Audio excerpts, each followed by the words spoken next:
Gimana? Aman nggak? Aman. Suaramu jelas kan, Pli? Jelas. Oke. Gimana? Oke, Mas Tirta, mungkin biar santai. Mungkin dibuka dulu. Bagaimana? Lebaran kamu gitu? Apa? Lebarannya Nggak dengar? gimana? Lebarannya alhamdulillah aman, Beli. Di rumah aja bisa, Beli. Nggak keliling-keliling. Aman. Beli gimana? Di Bali gimana? Di Bali ini tadi saya ke rumah mertua saya Muslim kan. Lalu sempat bapak saya juga tadi datang berkunjung ke rumah mertua. Jadi saya udah cukup lama nggak ketemu sama ayah saya. Jadi tadi kami sempat diskusi juga. Beliau politisi DPRD. Jadi menarik. Ya, intinya di Bali cenderung kondusif, aman, dan Tapi nggak rame-rame berarti ya? Jalanan berarti nggak rame, Bali? Dibilang sepi enggak, dibilang ramai juga enggak. Oh ya biasa aja berarti ya. Karena kan Pemda Bali 2 hari yang lalu itu mengeluarkan statement. Jadi masyarakat itu jika ingin berkegiatan, monggo. Gimana? Oke. Topik apa nih, Pli? Penasaran nih, Pli. Topik apa yang mau diangkat, Pli? Seperti yang saya kirim di DM sama Dr. Tirta kemarin itu tentang polarisasi opini sekarang ini di masyarakat, dan juga kita ini seperti ya, bukan keinginan dari kedua belah pihak, tapi seperti ada agenda-agenda yang membenturkan antara medis dengan rakyat. Jadi rakyat dibikin tidak simpati entah siapa ini penggagasnya melakukan beberapa move yang membuat rakyat seperti kayak terdesak gitu. Jadi tujuan saya mengajak diskusi malam ini adalah berarti membahas agenda antara kemungkinan teori adu domba antara divide and conquer antara rakyat dan nakes gitu. Betul. Coba Bli, aku mau denger. Jadi biar aku ngasih respon. Yang mau diangkat soalnya kan aku udah nggak begitu ngikutin karena kan dari kemarin kampanyenya silaturahmi jarak jauh terus kan. Sama edukasi ke pasar-pasar karena udah buka kan. Jadi kita ngedukasi biar pedagangnya biar aman. Jadi aku mau dengerin dulu nih agendanya gimana biar tak catat-catat. Ya, jadi poinnya itu ada beberapa statement dari nakes yang seperti mungkin dipelintir sama media atau diglorifikasi oleh para pengguna sosial media secara berlebihan. Diglorifikasi ada romantisme yang agak over the top gitu. Jadi nakes ini yang sangat dan seolah-olah rakyat Indonesia itu tidak menghargai vaksinasi. Itu narasi yang sedang jalan. Seolah-olah rakyat Indonesia apa, Bli? Seolah-olah dibentuk sebuah opini seolah-olah rakyat Indonesia itu tidak menghargai posisi nakes yang sedang Oke. tidak sedang dalam posisi nyaman gitu.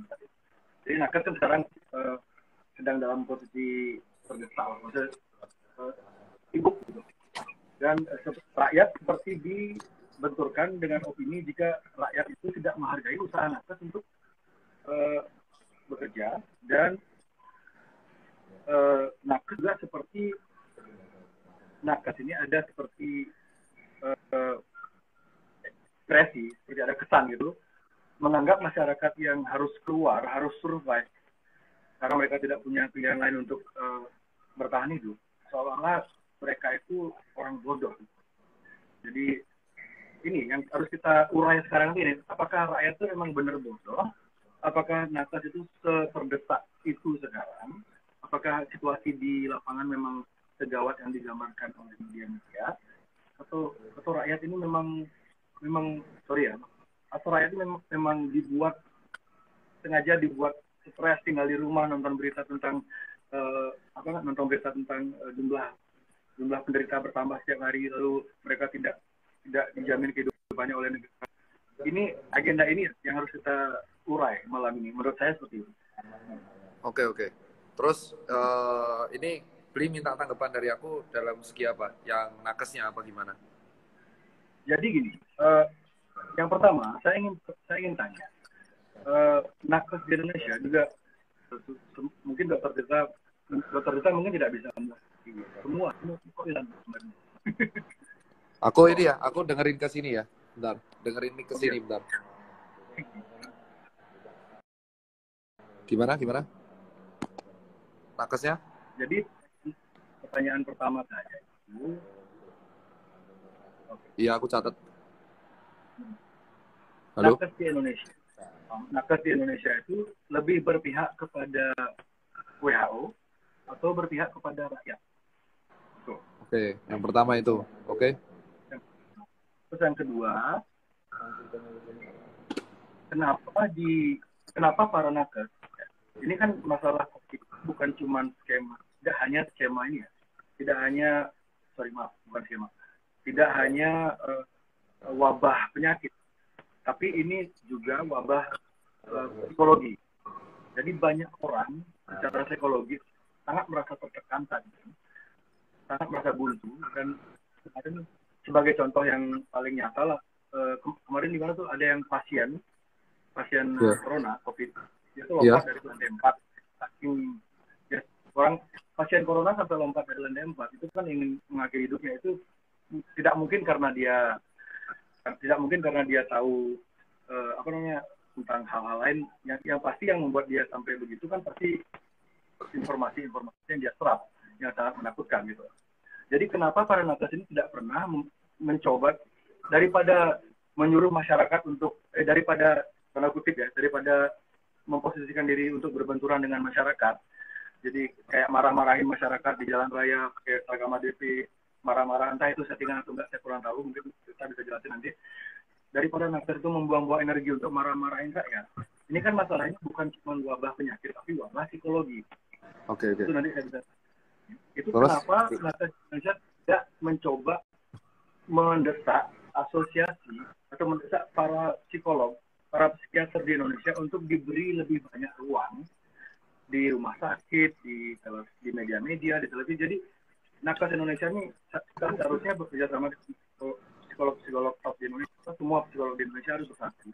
Karena yang kita hadapi, menurut saya, yang kita hadapi ini bukan cuma wabah penyakit, tapi juga psikologi. Dan banyak orang yang justru menjadi lebih kondisi dia tuh yang sebenarnya sehat-sehat aja, tapi karena tidak boleh keluar, di rumah aja, setiap hari disuguhi berita-berita teror, akhirnya imunnya drop dan akhirnya menjadi sakit gitu. Jadi apakah nakes Indonesia tidak pernah punya pikiran, sudah saatnya kami bekerja sama dengan psikologi atau ahli-ahli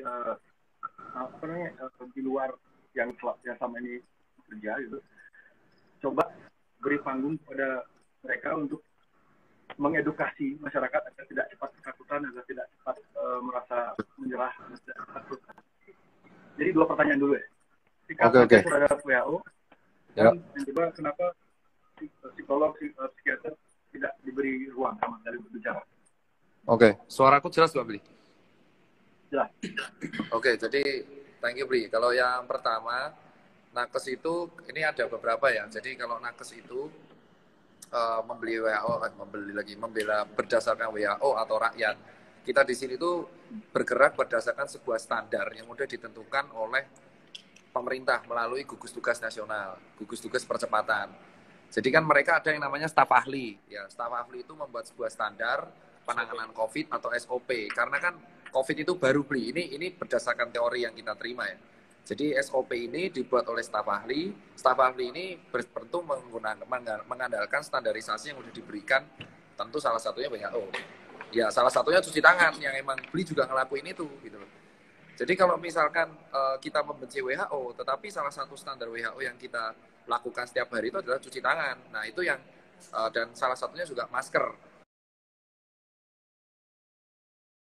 Jadi ditemukan dengan standar-standar jurnal yang lain, dikompilasi oleh tim ahli. Tim ahli ini nanti discuss dengan Kemenkes, discuss dengan jajaran terkait, yang akhirnya dikeluarkan statement dari gugus tugas percepatan untuk diikuti oleh kita, karena baru.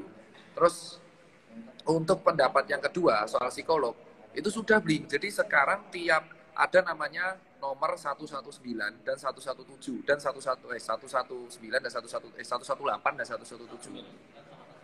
119 dan 117. Seingat saya, itu kalau kita call itu ada layanan psikologi. Terus kedua, minggu depan itu ada hari psikologi, benar-benar seminggu penuh untuk membantu masyarakat agar yang tertekan psikologis itu tidak melakukan aksi-aksi yang berbahaya. Jadi motivasi, dan kalau nggak salah satu influencer yang terlibat gerakan minggu depan itu adalah Aukarin. Jadi emang itu benar Bri ya psikologi. Jadi untuk 2 pertanyaan ini udah. Terus habis itu ada pertanyaan lagi. Pertanyaan pertama masih ini sih, masih sama. Sama. Oke, tapi dulu. Yang jawaban pertama masih banyak ini sih, masih banyak loophole-nya. Jadi belum Kalau valid menurut saya. Kalau yang valid gimana, Bli? Maksudnya yang valid datanya gimana? Kita ingin ngerti juga maksudnya. Kalau kan itu kan gambaran, aku kan mengatakan berdasarkan secara gamblang, secara umum lah. Nah, tapi sekarang aku pengen tahu, maksudnya pertanyaan pertama yang Bli maksud itu ke arah mana? Biar aku dengarkan, nanti aku catat lagi, aku akan memberikan tanggapan Bli. Oke. Begini loh, menurut beberapa dokter di luar ya, yang mereka ini sangat jarang, mungkin dilarang untuk tampil di platform-platform mainstream. Contohnya salah satunya adalah Dr. Andrew Kaufman, lalu ada Judy Mikovits. Jadi menurut mereka, dan juga kemarin ada peneliti ya, seorang pengamat politik penafid lah, pengamat politik dengan IQ di atas rata-rata, itu Pak Mardigu. Beliau ngikutin kan, maksudnya dokter kita sempat ngikutin wawancara Pak Mardigu di YouTube. Iya, Mardigu sempat lihat saya.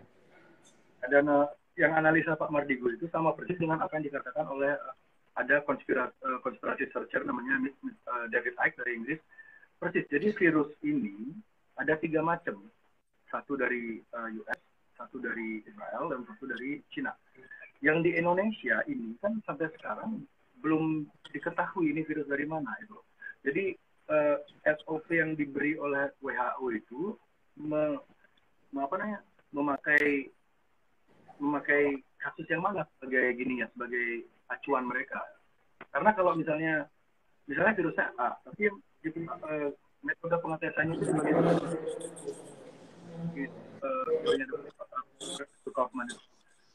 jadi yang saya ingin tanya ini itulah WHO kan mengontrol SOP di Indonesia. Apakah WHO tahu virus yang di Indonesia ini yang mana? Yang A, B, C? Oke, jadi kalau yang setahu saya kemarin saya sempat discuss untuk seed virus yang di Indonesia dari 3 sampel yang diamati itu ternyata ya itu perjalanannya hampir semua sebagian besar dari China.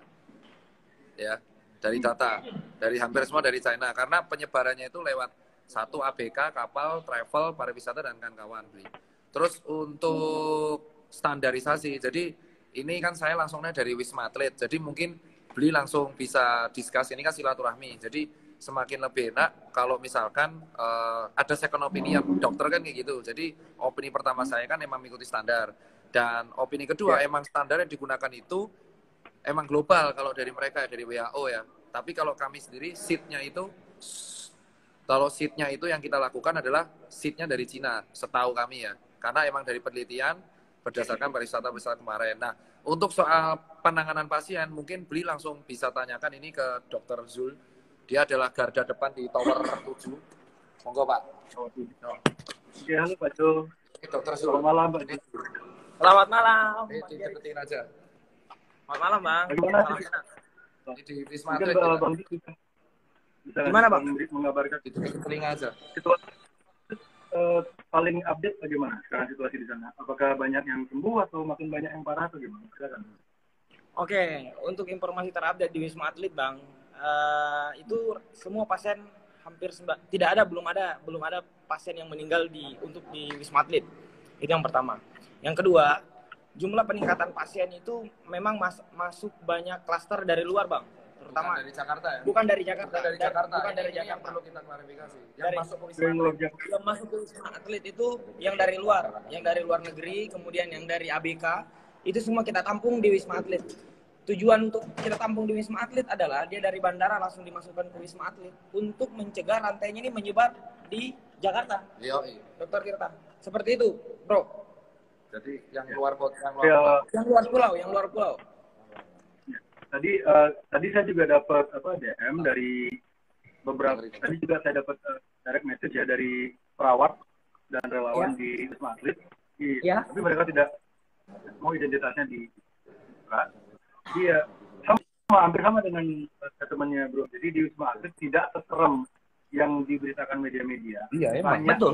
Coba kita ceritakan ini. Jadi itu benar. Jadi kita ceritakan nih. Kalau dari saya secara video itu di Wisma Atlet ini kita confirm ya. Setahu kami kamar-kamarnya itu makanannya enak. Makanannya enak kayak apartemen. Terus dapat wifi, makanan 3 kali hari, snack, ada yoga, ada fasilitas karaoke, pengajaran senam, kemudian pijit-pijitnya ada. Nah, coba ceritakan. Ya, bro, kami ingin sampaikan bahwa Wisma Atlet tidak seserem yang beredar di media sosial. Pasien-pasiennya semua enjoy, itu yang pertama. Yang kedua, semua pasien terlayani dan terfasilitasi dengan fasilitas yang ada. Dokternya enjoy. Dokternya enjoy, kita enjoy.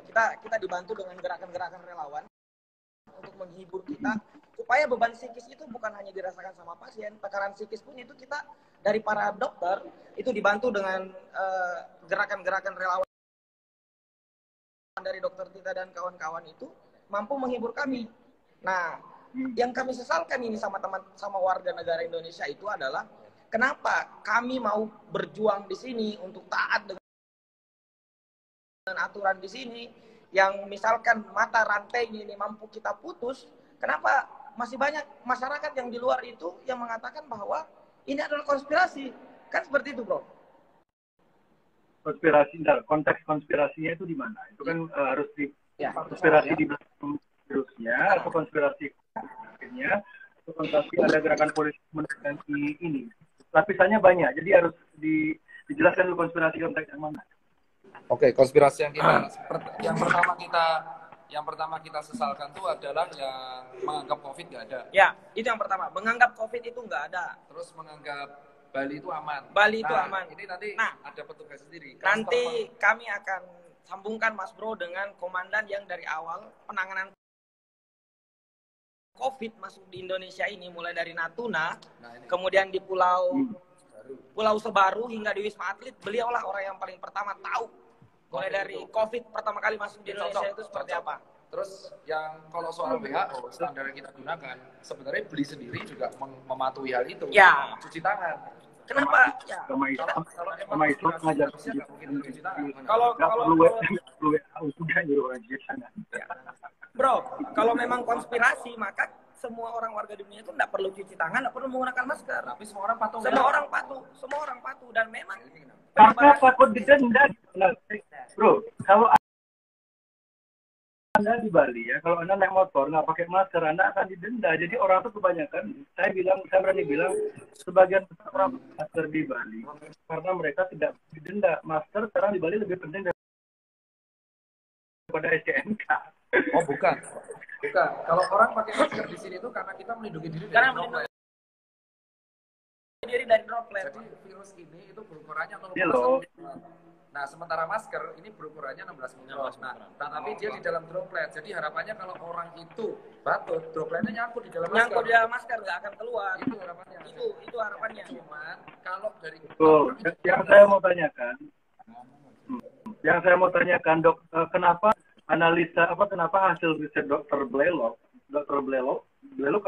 dari Amerika, ada seorang dokter, dia seorang dokter yang punya sejarah mengobati kanker tanpa kemoterapi. Jadi dia tuh suka melakukan metode-metode yang lebih ramah pasien. Jadi menurut riset dia, tadi cari di website dia, Dr. Blaylock, itu justru penggunaan masker berlebihan pada orang-orang yang tidak sakit itu justru bisa melemahkan imun dan membuat orang menjadi sakit. Gitu. Informasi yang tidak seimbang begini, maksudnya jika media massa itu kan seharusnya berilah masyarakat informasi dari kedua kubu. Jadi Bentar bro. Ini salah sih. Jadi gini, kalau yang namanya sebuah ilmu itu dinamis.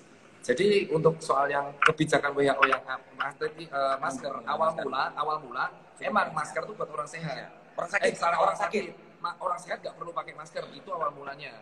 Tetapi ada penelitian dari sebuah negara, yaitu di Cekoslovakia. Pada waktu itu penelitian di Ceko itu menggunakan sama di negara Hong Kong. Yuk kita kasih aja maskernya, kita coba karena ini baru beli.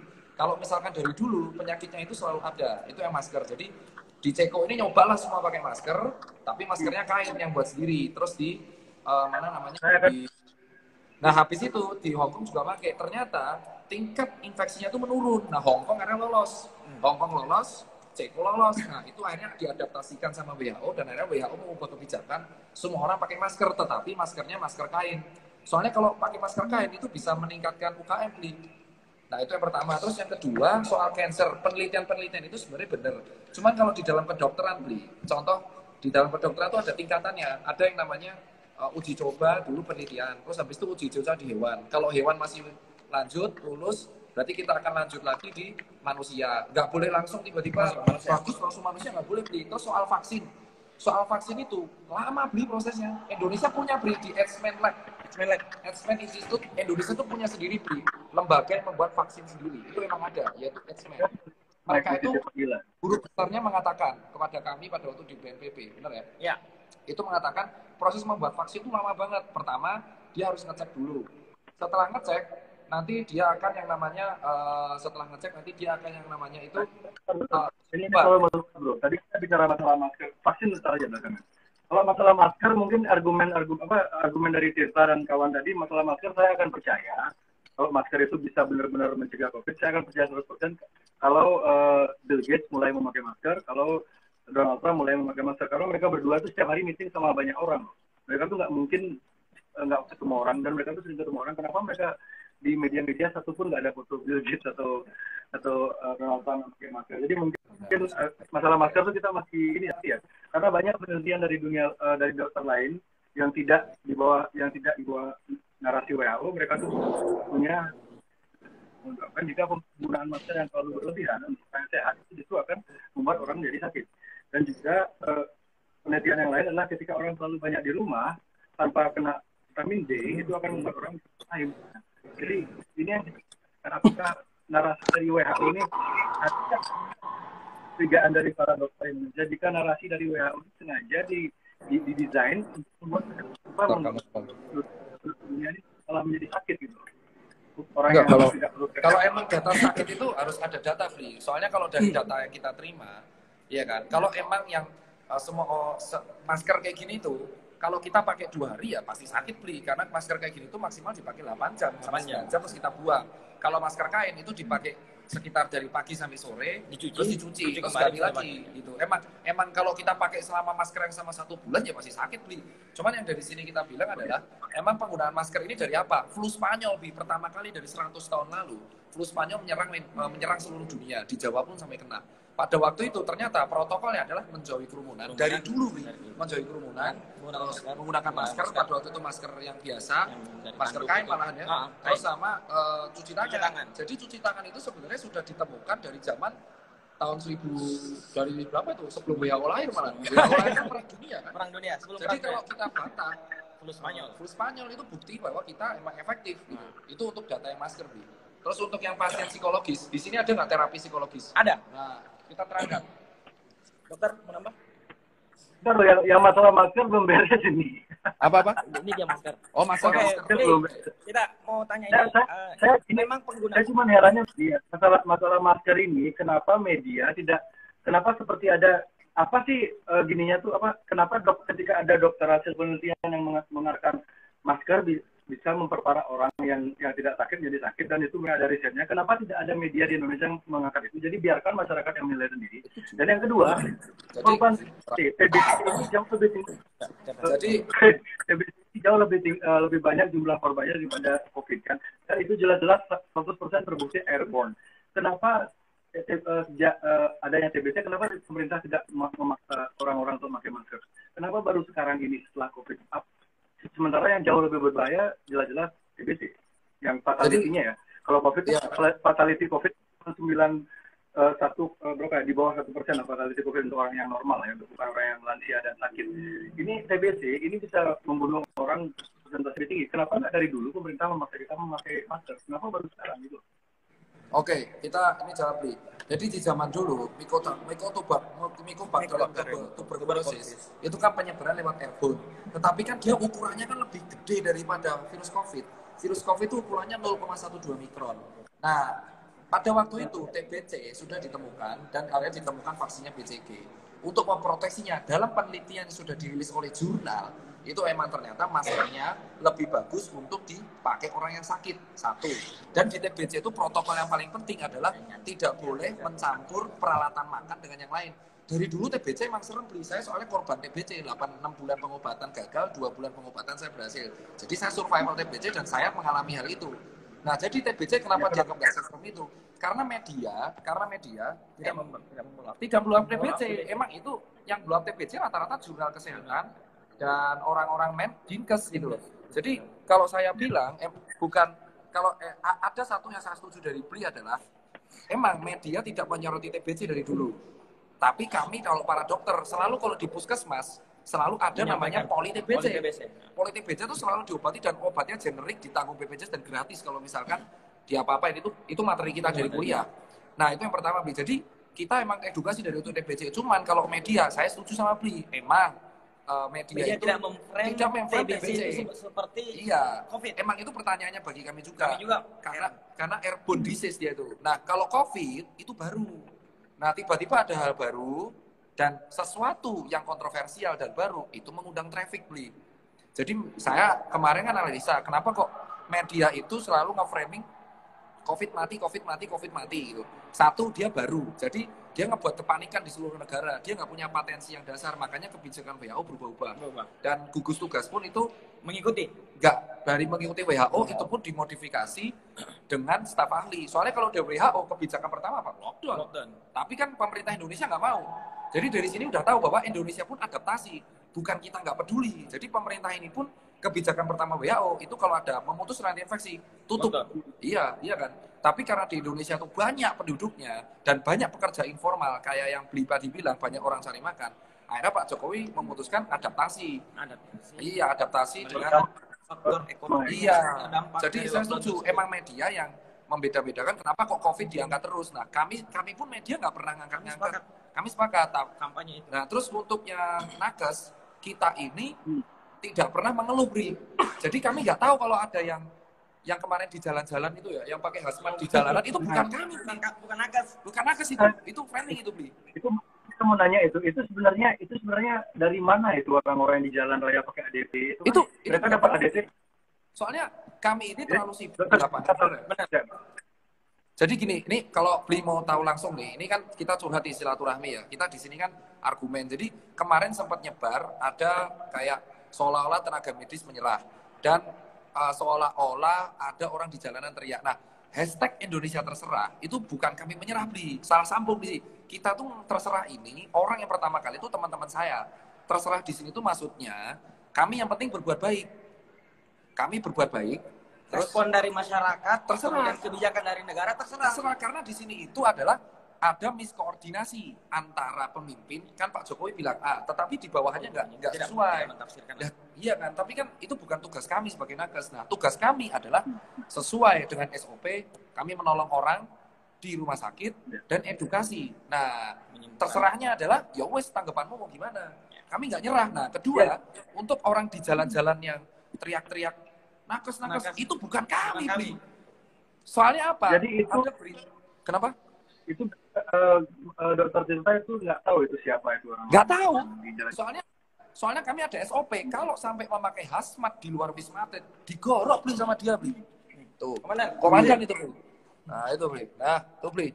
Kalau dia ini, beliau ini itu yang berjuang dari pertama kali COVID masuk di Indonesia. Jadi beliau akan cocok kalau ngomong soal kapan COVID masuk gitu. Dan seatnya pun beliau yang hafal. Jadi di Wisma Atlet pun ada psikolog, ada wifi, ada makanan. Jadi saya setuju. Kalau sampai ada pasien mau bunuh diri, berarti di sini dia takut banget. Support psikologi yang diusulkan, saya setuju juga. Karena emang itu sudah dilakukan. Cuman tidak di blow up. Emang jarang yang blow up. Semoga dokter-dokter ini juga, dokter kan punya power juga tuh untuk ketika diwawancarai media, ketika mungkin bisa di blow up media-media, tolong dong wawancarai baik Setuju, Bli. psikiater itu Iya. psikiater itu lebih banyak panggung agar mereka tuh menyemangati rakyat jika penyakit ini tidak seperti yang diberitakan gitu.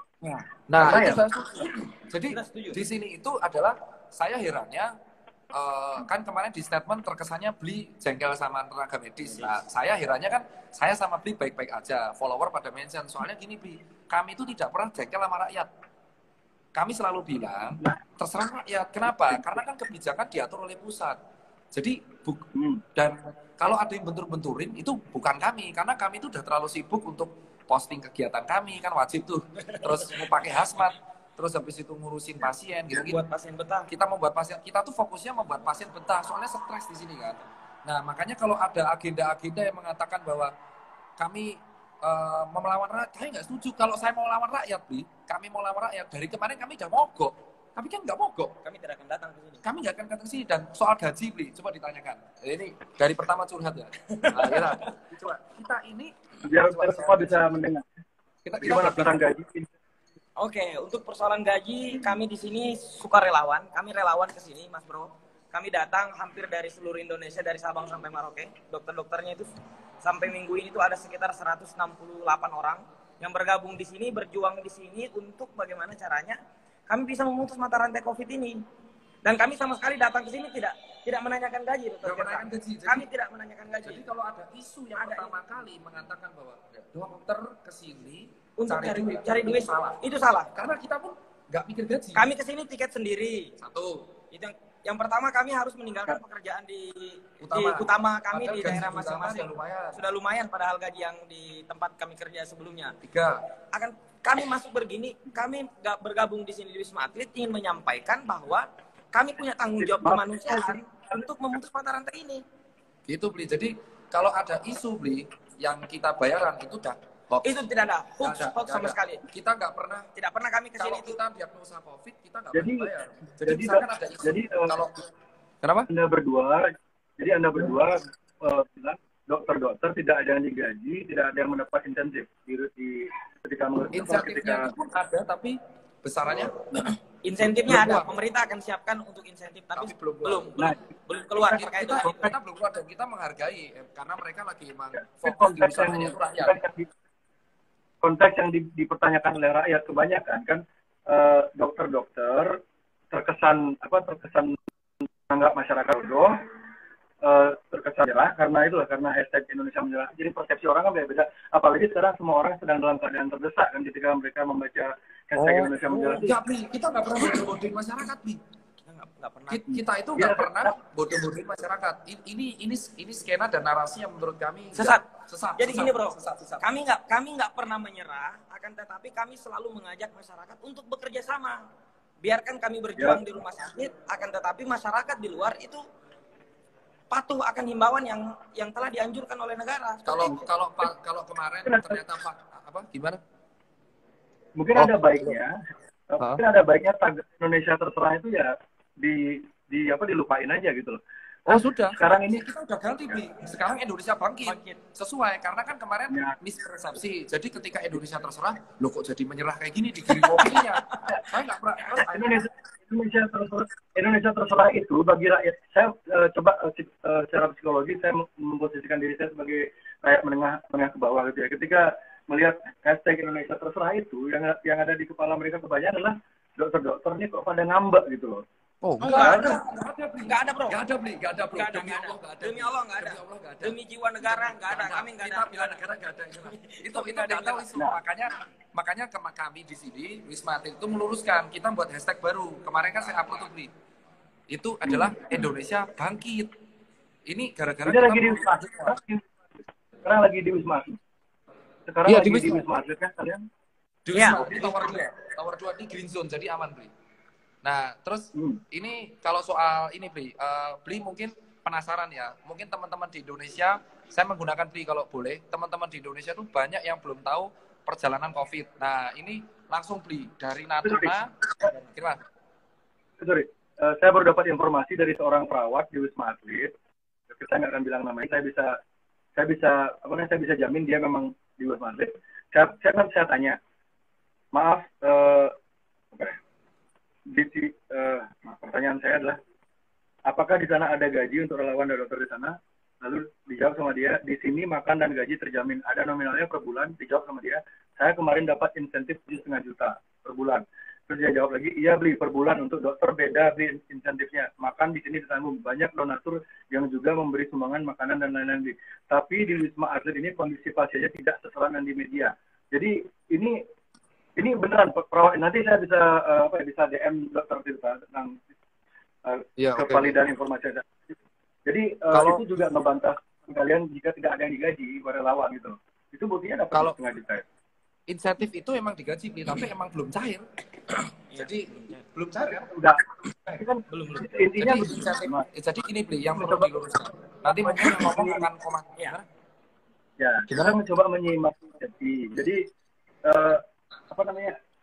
glorifikasi atau romantisasi perjuangan nakes sekarang memang patut diapresiasi. Perjuangan nakes sekarang patut diapresiasi, tapi jangan sampai menjadi sebuah glorifikasi atau romantisasi berlebihan. Jadi jangan sampai rakyat yang seharusnya juga harus survive, harus cari makan, jangan sampai mereka tuh seperti dimarah-marahi, dibodoh-bodohi, dibilang enggak. Jadi ini Bli, untuk Wisma Atlet ya, ini kita luruskan. Semua Wisma Atlet karena persepsi yang ada di masyarakat adalah dokter itu dapat gaji, dan memang seperti yang dikatakan oleh tadi. Ini yang salah paham. Jadi orang kita kenapa bentar, ketika mereka kalau di Wisma Atlet itu emang insentif. Itu bukan gaji tapi insentif. Jadi bukan gaji. Orang yang kita itu intinya sama-sama uang. Intinya sama-sama uang. Itu gimana? Rakyat suruh di rumah aja. Intinya kalian relawan dan dokter dapat uang, dan sementara rakyat ketika disuruh di rumah aja belum tentu ada yang jamin gitu. Itu permasalahan. Jadi gimana caranya agar suasana ini menjadi cair, agar dokter-dokter ini juga dokter dan relawan juga sama-sama mengerti lah gitu. Rakyat juga perlu survive, rakyat juga harus keluar biar jadi kalau emang masalahnya soal duit nih, jadi gini, semua orang yang daftar Wisma Atlet itu adalah satu, dapat insentif pengganti karena dia meninggalkan pekerjaannya. Ya, karena meninggalkan pekerjaannya kita dapat insentif, dan pencairannya bertahap sesuai kondisi. Kedua adalah mereka juga mendapatkan makan, terus juga bantuan donatur, itu benar. Dan ketiga, keempat, dia juga mendapatkan tiket pesawat yang kemarin tadi dibayar sendiri, itu akhirnya diganti sama Iluni. Ya, Bang Andri ketua ya, berarti Iluni. orang-orang yang kehilangan pekerjaan bisa menjadi relawan sekarang sebenarnya. Justru kan bagus ekonomi. Relawan ada pembukanya, Bli. Jadi relawan itu kan kalau nggak salah di gugus tugas BNPB kan daftar 25.000 orang. Jadi relawan tersebut di situ kita disebut rela itu karena kita mendapatkan insentif. Jadi kalau gaji sama insentif agak beda. Kalau gaji itu kan kita dapat per bulan, luruskan di sini. Kalau insentif kita itu misalkan saya dapat berapa 10 juta. Nah, kita bisa ngasih berapa. Nah, itu cairnya berdasarkan kebijakan dari Wisma Atlet tersebut. Nah, kita kalau bisa pesawat jadi intinya tuh kita nggak pernah bodohi masyarakat. Mulai dari itu jadi payah mereka. Intinya gini, jadi saya ingat dulu 2002 saya jadi relawan di Rumah Sakit Sanglah selama 1 bulan, minain mayat, itu minain tangan, minain kepala. Itu saya nggak dapat apa, makan beli sendiri, nggak dapat apapun, nggak dapat itu. Jadi beda itu relawan yang mana? Jadi relawan yang kedua ya, kalau dari kami emang kalau ini kan resmi, Bli. Jadi kan kita di sini kan bertaruh nyawa ya, Bli. Kalau misalkan kita bertaruh nyawa, otomatis yang di lapangan juga bertaruh nyawa. Jadi kalau membenturkan nakes sama rakyat itu nggak sinkron soalnya. Kalau kita di sini ini nggak sinkron. Begini loh, Mas. Kenapa? Masalahnya begini. Konteks bertaruh nyawa ini ya. Menurut saya konteks bertaruh nyawa ini kadang-kadang sedikit terlalu diromantisasi, terlalu didramatisir. Fakta banyak Gojek, salah satu ojol ya, mereka punya risiko kematian yang tinggi juga di jalan, kan tabrak bisa segala macam. Lalu polisi, tentara, kan risiko nyawanya juga ada gitu. Jadi gimana ya? Ini Bri, kalau emang langsung mending langsung ngomong Bri sama dia. Tentaranya. Udah Bri, langsung ngomong aja Bri, langsung ngomong. Yes. Halo, selamat siang Pak. Selamat siang. Malam. Balik. Kengen kabari.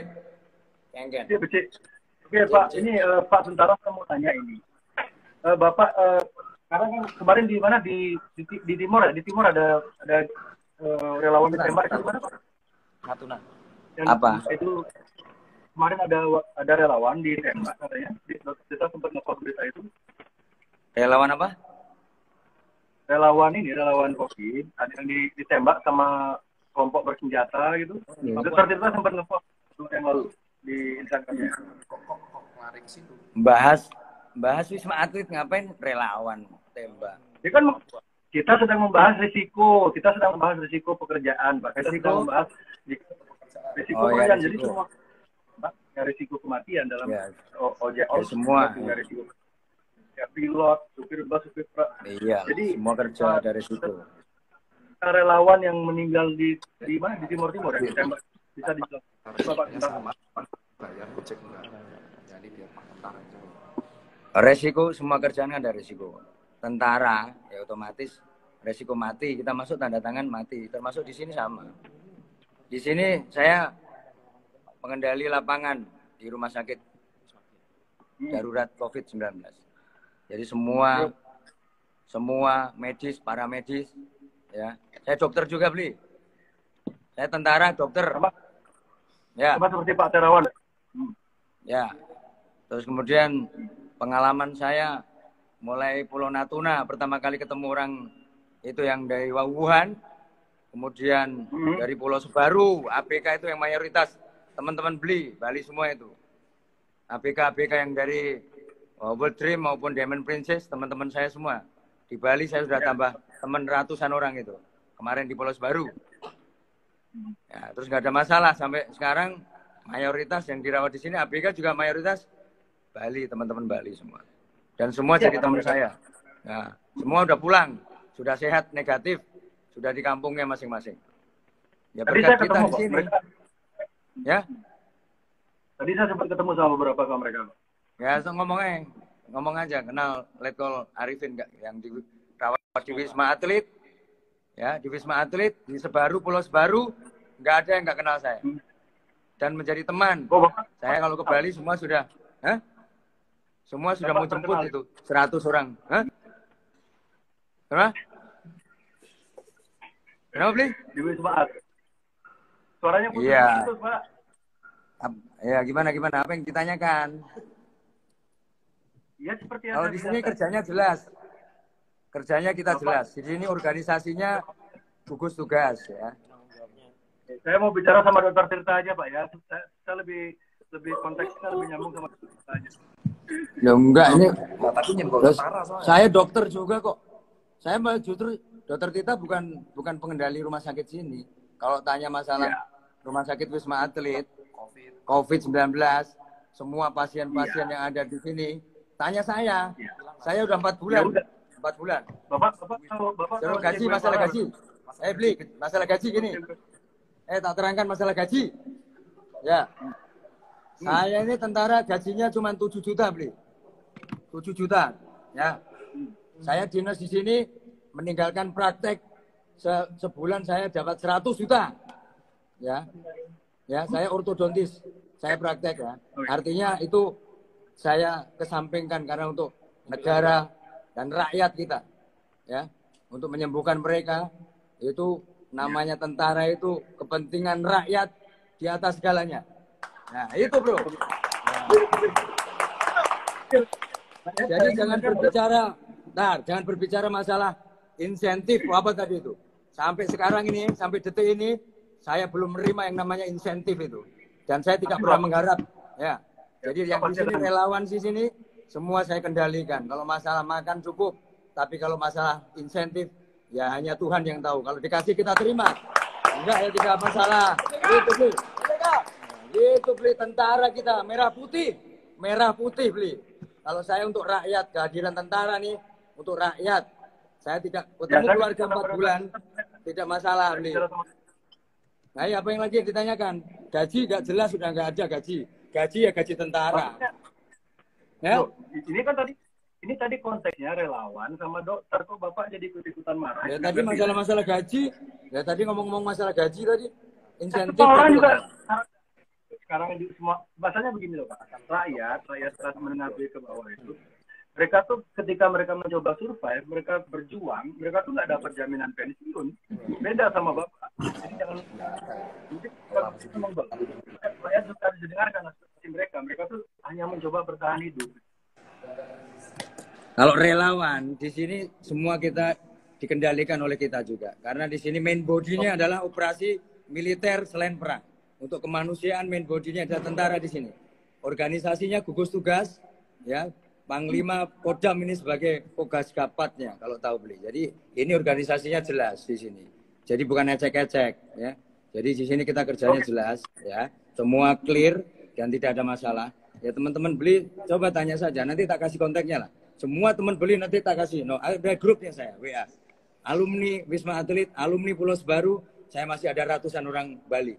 Kalau yang mau ketemu beli untuk menyampaikan pengalaman mereka, bagaimana dirawat di sini, ya itu nanti sampaikan ke mereka. Tak suruh nemui beli rumahnya mana, tak suruh ngadep ke beli nanti.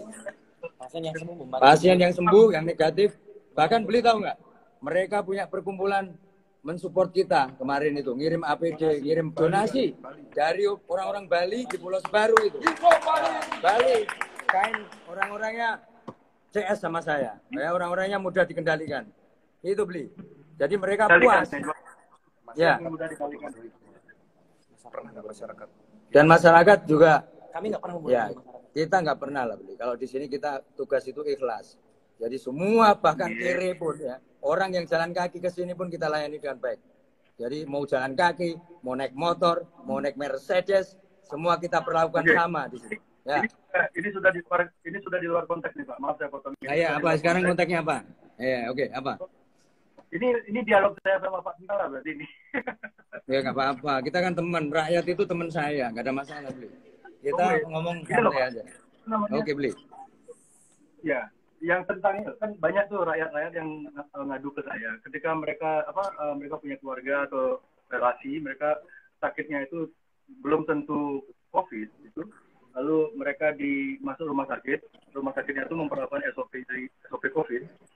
Lalu akhirnya dites ternyata negatif karena misalnya contohnya nih, ini ada beberapa contohnya bapaknya dia sakit jantung tapi dites COVID, jadi harus nunggu berapa minggu untuk hasil tesnya keluar. Selama nunggu hasil tesnya itu sakit jantungnya itu nggak ditangani sama rumah sakitnya. Lalu semua biaya dari pengobatan segala macam sampai penguburan itu ditanggung sama keluarganya, keluarga bapak yang meninggal ini. Seharusnya kan itu ditanggung oleh negara. Jadi kasus-kasus kayak gini sebenarnya, dan ini bukan cuma 1-2, banyak banget yang terjadi di Indonesia di lapangan ya, terjadi seperti itu. Mungkin Bapak Tentara bisa menjelaskan.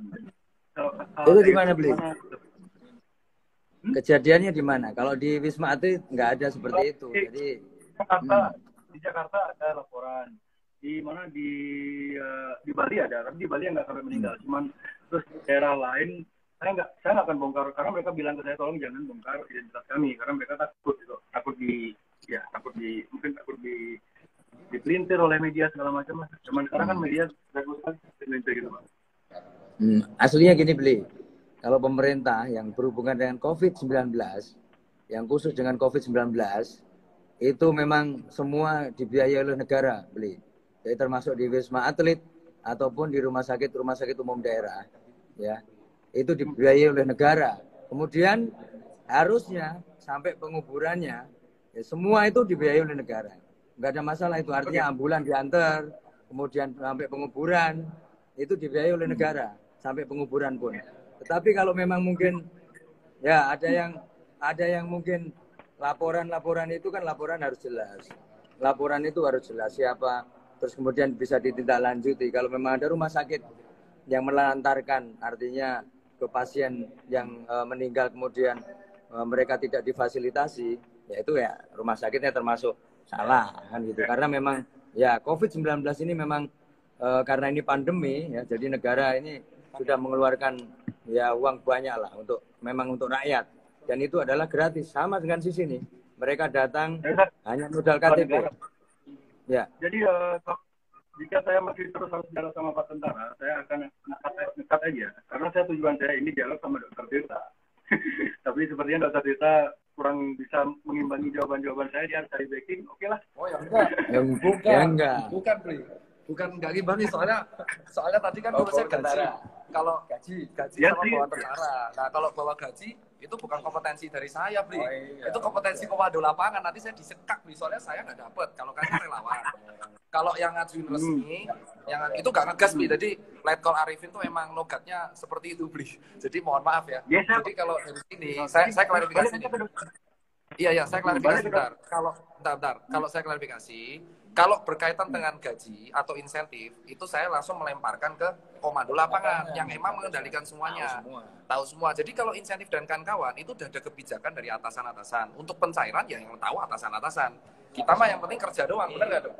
Nah, kalau soal relawan yang lain, kayak relawan dari OKP, relawan saya kayak saya gini, saya sih udah ikhlas-ikhlas saja. Kita menghimbau untuk bekerja sama. Jadi kita di sini tuh kita gesernya bukan insentif. Jadi gini, kita di sini tuh kecewa. Kecewanya adalah kenapa kok dibenturin orang-orang yang nggak dapat uang di jalanan sama kita. Nah, kita di sini tuh nggak masalah soal uang gitu loh. Jadi kenapa kok yang di jalanan ojol-ojol kayak seolah-olah bilang dokter dapat gaji, resikonya sama. Kenapa kok kami di rumah aja kami nggak dapat gaji, kami pengen keadilan loh. Kami nggak pernah ngangkat soal uang dari kemarin. Saya bingung isu itu keluar dari mana. Makanya di sini kita luruskan. Luruskannya adalah satu, tidak ada disebut insentif dan gaji berbeda. Nah, insentif itu khusus Wisma Atlet diatur oleh kementerian-kementerian yang ini kan banyak kementerian ya Wisma Atlet. Ada Kemenkes, ada PMK, terus banyak banget nih dan itu untuk penggajian urusan mereka. Satu. Kedua, relawan lain kayak saya ikhlas. Bodoh amat saya dikasih apa enggak karena saya gugus tugas relawan. Kalau mereka kan banyak banget. Nah, untuk soal penggajian yang tahu ya Pak Arifin dan atasan. Cuman kecewanya kita adalah stop media membandingkan kami dengan rakyat. Beda itu soalnya. Karena kita tidak pernah ngangkat sedikit pun. Nah, itu Beli Jerry. Bro malam ini kan itu. Jadi bagaimana Iya, geser aja. Perjuangan Ya, jadi perjuangan diapresiasi, tapi jangan sampai terlalu lebih-lebih. Iya, jadi intinya gini, Bli. Sekarang kita geser ke topik lain. Soalnya kalau Wisma Atlet, kalau Wisma Atlet kita di sini itu selalu sesuai SOP, terus edukasi masyarakat. Kita nggak pernah menggerakkan yang namanya menyerah, nggak pernah sama sekali. Kita nggak pernah menolak pasien. Kita juga selalu pantang pulang sebelum. Nah, kita tuh pantang pulang sebelum corona tumbang. Terus pasien selalu disupport psikolog. Ada hiburan Beli. Jadi di sini ada hiburan outbound itu untuk relawan. Terus disupport banyak orang. Insentifnya ada kebijakan. Nah, jadi ini tuh gold standar. Nah, kita geser ke yang lain, kebijakan masker tadi udah.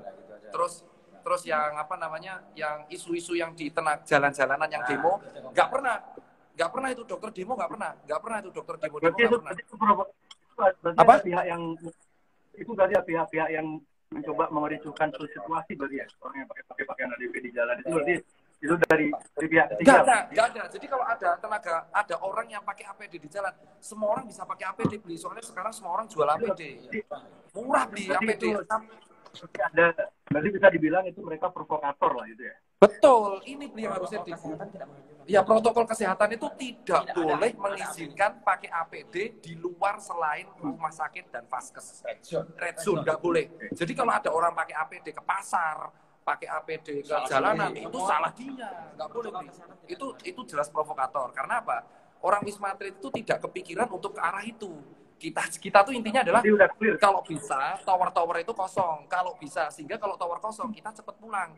Nah masalahnya towernya kan nambah dan kita ini nggak seseram. Jadi kalau kemarin ada narasi netizen ada netizen yang mengatakan menghina-hina Wisma Atlet ataupun ada netizen yang mengatakan Wisma Atlet bla bla bla, itu nggak benar.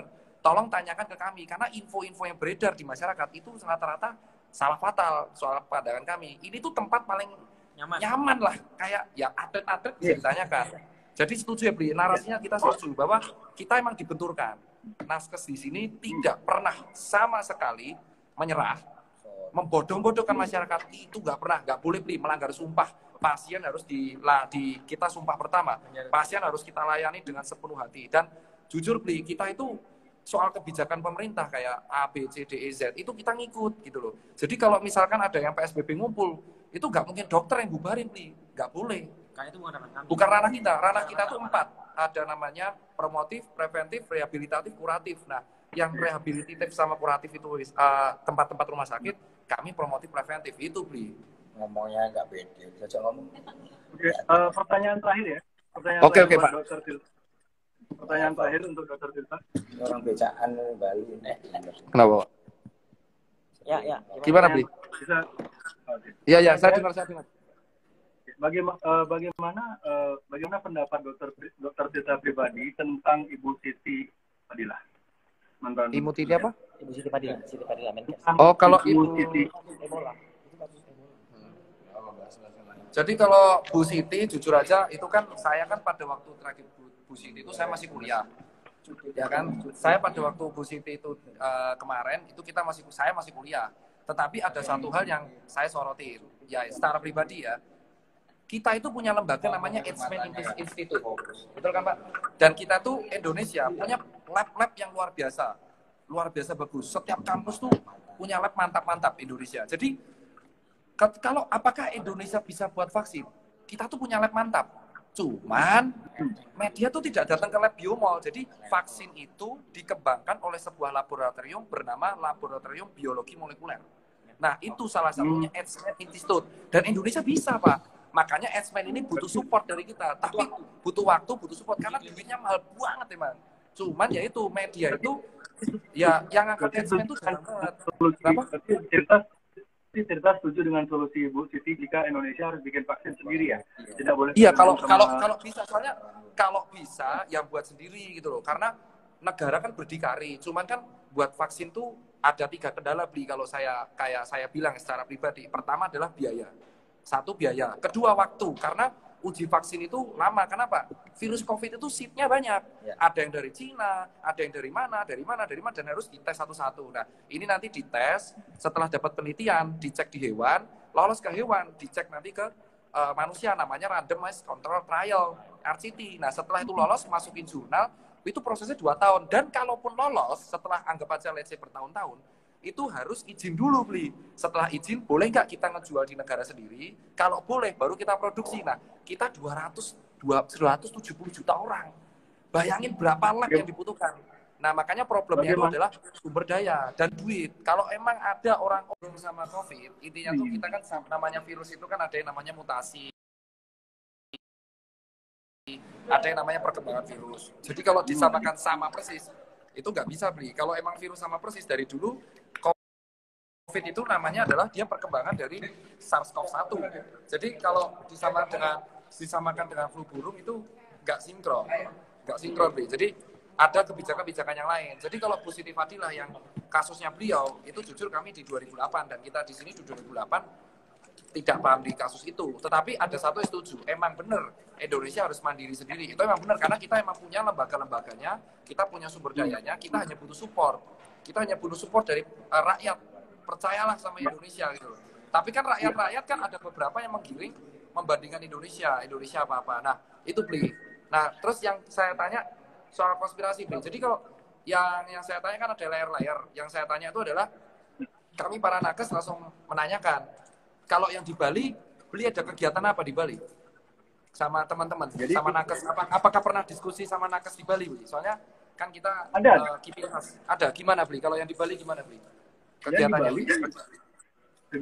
slow aja, jadi nggak ada yang gawat. Yang kemarin terakhir itu yang di mana ada rapid test massal di Bangli itu 400 rapid test, hasilnya ngawur semua gitu. Jadi kalau yang saya tanya ini, Bli, kan kemarin kan Bli teriak-teriak soal WHO kan, maksudnya WHO sendiri itu kan yang salah satunya mengusulkan social distancing, di rumah aja, jaga jarak. Nah, Bli di beberapa campaign Instagram itu juga mematuhi prosedur WHO, Bli. Beberapa, yaitu pakai cuci tangan dan membagi-bagi masker. Nah, ini yang kami tanyakan dari para nakes. Yang kami keberatan itu adalah kok digorengnya arahnya ke konspirasi seolah-olah COVID itu buatan Indonesia. Nah, kita tuh kan negara besar ya, Bli. Kita kan negara. Nah, ini yang kita tanyakan, kita konfirmasi, Bli. Kita konfirmasi apakah niat Bli. Saya nggak ada bilang COVID ini buatan Indonesia, itu jauh banget. Jadi yang saya maksud, konteks konspirasi yang saya maksud di COVID ini adalah dia ini loh, jika kan saya mempelajari dari awal, ini kasusnya dari awal banget.